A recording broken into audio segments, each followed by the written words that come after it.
بسم اللہ الرحمن الرحیم۔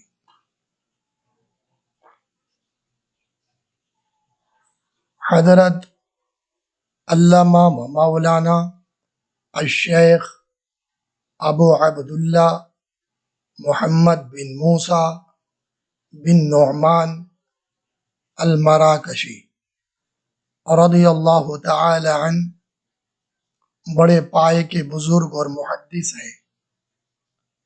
606 ہجری میں آپ دنیا میں تشریف لائے اور 683 ہجری میں آپ دنیا سے تشریف لے گئے۔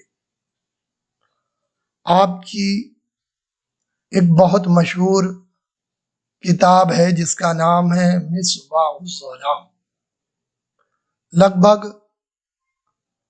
800 سال پہلے آپ نے یہ کتاب لکھی ہے۔ بڑی زبردست یہ کتاب ہے۔ آپ نے اس کے اندر ایک واقعہ نقل فرمایا ہے۔ آپ نے لکھا ہے کہ ایک قافلہ جو مکہ معظمہ کے لیے روانہ ہوا، دوران سفر اس میں ایک ایسا شخص بھی شامل تھا جو بہت زیادہ نماز پڑھا کرتا تھا۔ کبھی کسی وقت کی نماز، کسی وقت کی نماز، یہ اس کا معمول تھا، اور لوگ بڑی عزت کے ساتھ اس کو دیکھا کرتے تھے کیونکہ نماز کا اہتمام بہت زیادہ کیا کرتا تھا۔ راستے میں سفر ہی کے دوران اچانک اس کا انتقال ہو گیا، وہ مر گیا۔ اب جنگلات میں سفر کے دوران کوئی ایسا سامان نہیں جو اسے دفن کرا جائے، زمین کی کھودنے کے لیے کوئی اوزار وغیرہ نہیں مل رہا۔ لوگ پریشان ہوئے کہ کیا کیا جائے، تو چند لوگ کچھ سامان ڈھونڈنے کے لیے روانہ ہوئے۔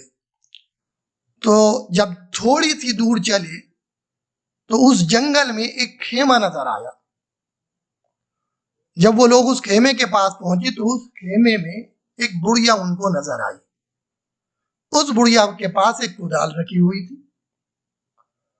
ان لوگوں نے کہا، اے بوڑھی ماں، ہم سفر کے دوران تھے کہ ہمارا ایک آدمی جو ہے وہ انتقال کر گیا اور ہمیں اسے دفن کرنا ہے، اس کے لیے اس کدال کی ضرورت ہے تاکہ ہم زمین کو کھود کر اس کی تدفین کر سکیں۔ تو اس بڑھیا نے جواب دیا کہ میں کدال تو دے دوں گی، لیکن مجھ سے تم ایک وعدہ کرو، اور مجھ سے نہیں، میرے رب پروردگار عالم سے بھی تم ایک وعدہ کرو۔ انہوں نے کہا، کیا؟ کہ جب تمہارا کام نپٹ جائے گا اور تم تدفین سے فارغ ہو جاؤ گے تو یہ وعدہ کرو کہ میری کدال مجھے واپس کر جاؤ گے۔ یہ اپنے رب سے بھی وعدہ کرو اور مجھ سے بھی وعدہ کرو۔ ان لوگوں نے بڑھیا سے وعدہ کر لیا، عہد و پیمان کر لیا کہ ٹھیک ہے، ہم تدفین کے بعد آپ کی کدال آپ کو ضرور دی جائے گی۔ لہذا کدال لا کر قبر کھودی گئی اور اسے دفن کر دیا گیا۔ اب جلد بازی میں ان کے ذہن سے کدال کا جو پہنچانے کا وعدہ تھا وہ نکل گیا۔ اب بعد میں ان لوگوں کو خیال آیا کہ ہم تو یہ وعدہ کر کے آئے تھے کہ بڑھیا کو کدال دیں گے، اور اللہ سے بھی ہم نے وعدہ کیا تھا، تو لہذا کدال دیکھو۔ اب کدال دیکھی تو کدال مل نہیں رہی، تو دھیان آیا کہ شاید قبر کے اندر ہم اسے بھول گئے، وہ قبر کے اندر ہی رہ گئی۔ اب کیا کریں؟ قبر کو کھودیں تو یہ بھی صحیح نہیں، اور نہ کھود کر کدال نہ نکالیں تو ہم وعدہ کر کے آئے ہیں اور اللہ سے وعدہ کیا ہے اور بڑھیا سے بھی وعدہ کیا اور اس کی امانت بھی ہے۔ تو پھر یہ طے قرار پایا کہ بھائی مجبوری میں اب ہمیں قبر کو کھودنا پڑے گا اور اس میں سے اس کی کدال نکال کر واپس کرنی ہوگی۔ چنانچہ قبر کو کھودا گیا۔ اب جو انہوں نے قبر کا منظر دیکھا تو وہ سب حیران ہو گئے، ڈر گئے کہ انہوں نے دیکھا وہی کدال جس سے قبر کھودی گئی تھی وہ بڑھیا سے ادھار لے کر آئے تھے مانگ کر، اس نے ایک توق کی شکل اختیار کر لی ہے، توق بن گئی ہے وہ، اور وہ اس کے ہاتھوں کو گردن اور سر سے جکڑ کر توق کی شکل میں آ گئی، اور ہاتھوں کو اور گردن کو اس کی جکڑ لیا ہے، یعنی وہ اللہ کے عذاب میں گرفتار ہے اور وہ کدال عذاب کی شکل اختیار کر گئی۔ اب یہ لوگ گھبرا گئے، انہوں نے قبر کو ایسے ہی بند کر دیا۔ اب انہوں نے سوچا کہ ہم وعدہ بھی کر کے آئے ہیں اور یہ ماجرا بھی ہمیں سمجھنا ہے کہ آخر یہ کیا ہوا۔ یہ آدمی تو بڑا نیک تھا، نمازیں بھی پڑھتا تھا، ہم یہ دیکھ رہے تھے، لیکن اب معاملہ اس کا برعکس نظر آ رہا ہے۔ آخر ایسا کیا معاملہ اس کے ساتھ ہے جو ایسا عذاب اس کے اوپر ہو رہا ہے؟ لہذا یہ لوگ جو کدال لائے تھے وہ بڑھیا کے پاس پہنچے اور بڑھیا سے جا کر معافی مانگی اور کہا کہ ہم آپ کی جو امانت لے کر گئے تھے وہ آپ کو ہم نہیں دے سکتے، وہ ہماری مجبوری ہے۔ بڑھیا مسکرائی، پوچھا کہ بڑھیا کیا معاملہ ہے؟ تو بڑھیا نے پہلے تو کلمہ پڑھا، لا الہ الا اللہ محمد رسول اللہ، اور کہا کہ ہاں میں جانتی ہوں کہ وہ کدال تم مجھے نہیں لا کر دوبارہ دے سکتے۔ اس کی وجہ یہ ہے کہ آقا کریم صلی اللہ علیہ وسلم میری خواب میں تشریف لائے اور مجھ سے ارشاد فرمایا کہ عورت اس کدال کو سنبھال کر رکھنا، یہ ایک ایسے شخص کا توق بنے گی، عذاب کا سبب بنے گی کہ جو ابو بکر اور عمر فاروق اعظم رضی اللہ تعالی عنہما کو گالیاں دیتا ہے، یہ اس انسان کے گلے کا توق بن جائے گی اور عذاب کا سبب بنے گی۔ تو اس لیے میں نے اس کدال کو سنبھال کر رکھا، اور آج جو تم مجھے واقعہ سنانے آئے ہو، میرے آقا کریم صلی اللہ علیہ وسلم نے مجھے یہ خواب میں آ کر بتا دیا تھا، اور تصدیق اب مجھ کو تم سے مل گئی۔ اللہ اکبر!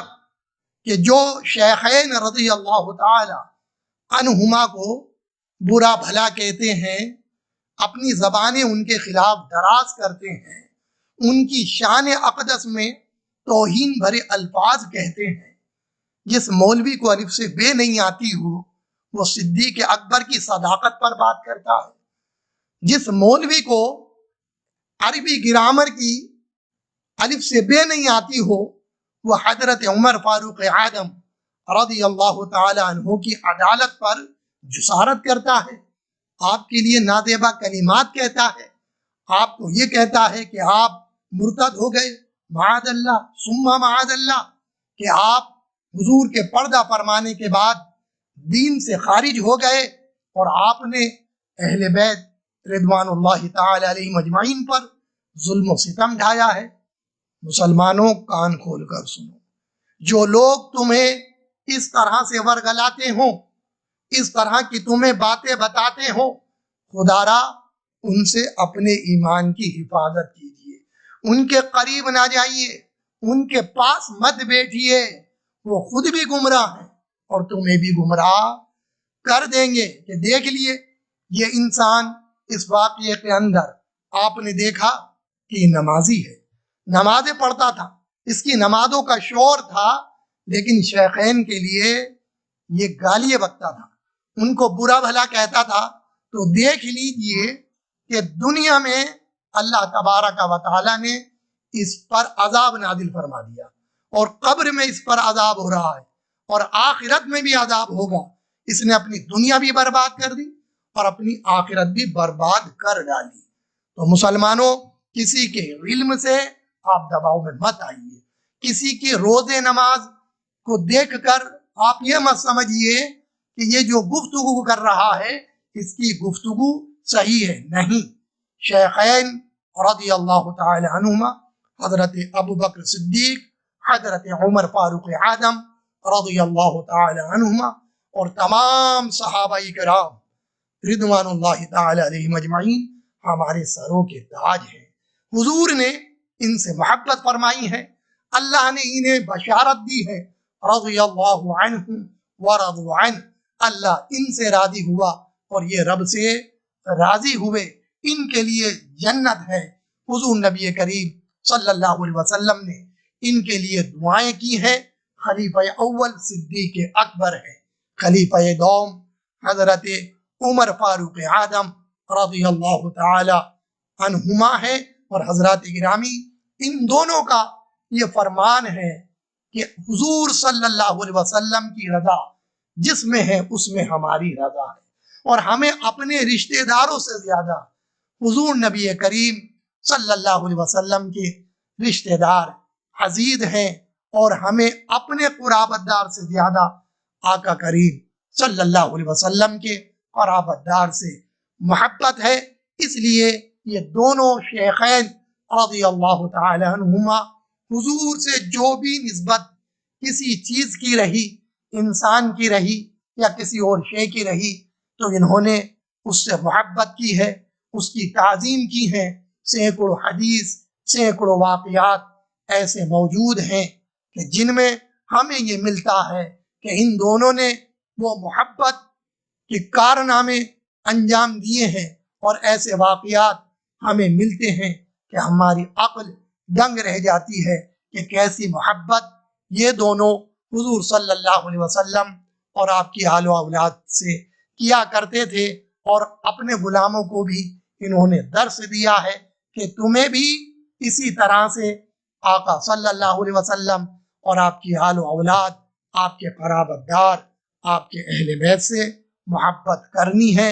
اور اللہ کا فضل و کرم ہے، جو بھی شیخین رضی اللہ تعالی عنہما کا غلام ہے، آپ سے محبت کرتا ہے، وہ حضور سے، حضور کی آل سے، حضور کے اہل بیت سے، حضور صلی اللہ علیہ وسلم کے قرابت دار سے محبت کرتا ہے، وہی صحابہ کرام کا اصلی غلام ہے۔ اور جو محبت نہ کرے، جو ان سے عداوت رکھے، وہ صحابہ کرام کا غلام ہو ہی نہیں سکتا، اور اس کا یہ دعویٰ بیکار ہے۔ جو یہ کہتا ہو کہ میں صحابہ کرام سے محبت کرتا ہوں اور حضور صلی اللہ علیہ وسلم کی آل سے محبت نہ کرتا ہو، ایسا ہرگز ہو نہیں سکتا۔ جو صحابہ کرام سے محبت کرتا ہے وہ اہل بیت اطہار سے بھی محبت کرتا ہے۔ طیب علی قادری کا یہ پیغام ہے، یہ عرض ہے آپ لوگوں سے کہ آپ بھی صحابہ کرام سے بھی اور اہل بیت اطہار رضوان اللہ تعالی علیہم اجمعین سے محبت کیجئے، ان کی دلوں میں اپنے تعظیم رکھیے، ان کی عظمت کو سمجھیے، اور کسی کے کہنے میں آ کر کسی کو بھی برا بھلا نہ کہیں، نہ کوئی ایسا الفاظ کہیں جو ان کی شان کے لائق نہیں ہے۔ یہی میری آپ سے گزارش ہے۔ اللہ تبارک و تعالی مجھے بھی اور آپ کو بھی دین پر استقامت عطا فرمائے۔